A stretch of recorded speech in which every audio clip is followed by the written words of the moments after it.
মিয়ানমারের আকাশে একের পর এক যুদ্ধ বিমান উঠছে। রাখাইনে চলছে টানা বিমান হামলা। সীমান্তের কাছ থেকে মাঝে মধ্যে শোনা যাচ্ছে বিস্ফোরণের শব্দ। আর এর মাঝে ছড়িয়ে পড়েছে নতুন এক গুঞ্জন। আরাকান আর্মির প্রধান তোয়াত ম্রাং নাইং নাকি যুদ্ধে আহত হয়েছেন আর চিকিৎসা নিচ্ছেন বাংলাদেশে। কিন্তু প্রশ্ন হলো, এটা কি সত্যি নাকি শুধুই যুদ্ধের আরেকটি গুজব? সম্প্রতি মিয়ানমারের কয়েকটি গণমাধ্যম দাবি করা হয়েছে আরাকান আর্মির প্রধান তোয়াং ম্রাত নাইং যুদ্ধে আহত হয়েছেন। এরপর তাকে গোপনে বাংলাদেশে এনে উন্নত চিকিৎসা দেওয়া হচ্ছে বলে খবরও প্রকাশ করা হয়। তবে বাংলাদেশের পররাষ্ট্রমন্ত্রী ডক্টর খলিলুর রহমান এই দাবি সম্পর্কে বলেন তার কাছে এমন কোনো তথ্য নেই। একই সঙ্গে তিনি জানান, সরকার সীমান্ত পরিস্থিতি খুব কাছ থেকে পর্যবেক্ষণ করছে এবং নিরাপত্তা নজরদারি আরও বাড়ানো হয়েছে। এখানে একটি বিষয় কিন্তু গুরুত্বপূর্ণ, আমার কাছে তথ্য নেই আর এটা সম্পূর্ণ মিথ্যা, এই দুটি বক্তব্য কিন্তু এক জিনিস নয়। তাই গুজবটি নিশ্চিতভাবে সত্য কিংবা মিথ্যা এমন সিদ্ধান্তে এখনই পৌঁছানোর সুযোগ নেই। তবে এই গুঞ্জনকে ঘিরে আলোচনা হওয়ার পেছনেও আরেকটি বড় কারণ আছে। কারণ গত কয়েক বছরে সীমান্তের বাস্তবতা অনেক বদলে গেছে। আগে রাখাইনের মূল শক্তি ছিল মিয়ানমারের সামরিক জান্তা, কিন্তু এখন পরিস্থিতি ভিন্ন। বর্তমানে রাখাইনের বড় অংশের নিয়ন্ত্রণ আরাকান আর্মির হাতে।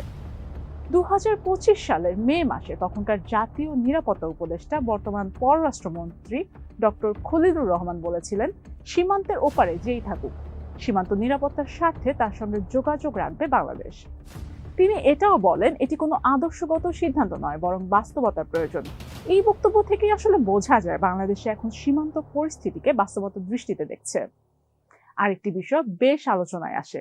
নির্বাচিত সরকারের পররাষ্ট্রমন্ত্রী হিসেবে দায়িত্ব নেয়ার পর তোয়ান ম্রাত নাইং অভিনন্দন বার্তা পাঠান ডক্টর খলিলুর রহমানকে। সেই বার্তায় বাংলাদেশ ও আরাকানের মধ্যে ভবিষ্যতে নতুন ধরনের সম্পর্ক গড়ে তোলার আশার কথা উল্লেখ করা হয়।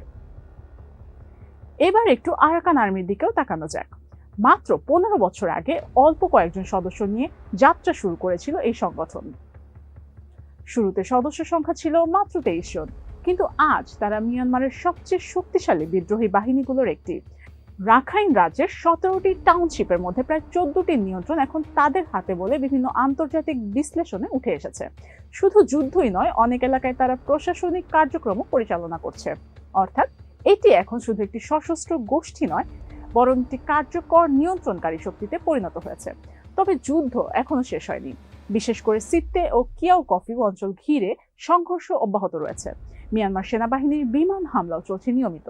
অনেক সময় সেই বিস্ফোরণের শব্দ বাংলাদেশের টেকনাফ ও উখিয়া সীমান্ত পর্যন্ত শোনা যায়। নিরাপত্তা ঝুঁকিও তৈরি হয়। বিশ্লেষকদের মতে তোয়ান ম্রাত নাইং এর সবচেয়ে বড় শক্তি শুধু সামরিক সক্ষমতা নয়, কূটনৈতিক যোগাযোগও। বাংলাদেশ, ভারত ও চীনের মতো গুরুত্বপূর্ণ প্রতিবেশী দেশগুলোর সঙ্গে সম্পর্কের ভারসাম্য বজায় রাখার চেষ্টা করছেন তিনি। আর এটি তাকে আঞ্চলিক রাজনীতিতে একটি গুরুত্বপূর্ণ চরিত্রে পরিণত করেছে। অন্যদিকে বাংলাদেশের জন্য বিষয়টি অত্যন্ত সংবেদনশীল। কারণ সীমান্ত নিরাপত্তা, অস্ত্র ও মাদক চোরাচালান, নতুন করে শরণার্থী সংকট তৈরি হওয়ার আশঙ্কা এবং সবচেয়ে বড় বিষয় রোহিঙ্গাদের নিরাপদ প্রত্যাবাসন, সবকিছু এখন রাখাইনের বাস্তবতার সঙ্গে জড়িয়ে রয়েছে। সবশেষে একটা কথাই বলা যায়, তোয়ান ম্রাত নাইং বাংলাদেশের চিকিৎসা নিচ্ছেন এই দাবির এখন পর্যন্ত কোনো স্বাধীন ও নির্ভরযোগ্য প্রমাণ প্রকাশ্যে আসেনি। তাই এটিকে নিশ্চিত তথ্য হিসেবে দেখার কোনো সুযোগ নেই। কিন্তু এটাও সত্য, রাখাইনের রাজনৈতিক ও সামরিক বাস্তবতা বদলে গেছে। আর সেই পরিবর্তনের প্রভাব এখন সরাসরি পড়ছে বাংলাদেশের সীমান্ত নিরাপত্তা, পররাষ্ট্রনীতি এবং রোহিঙ্গা সংকটের ভবিষ্যতের উপর।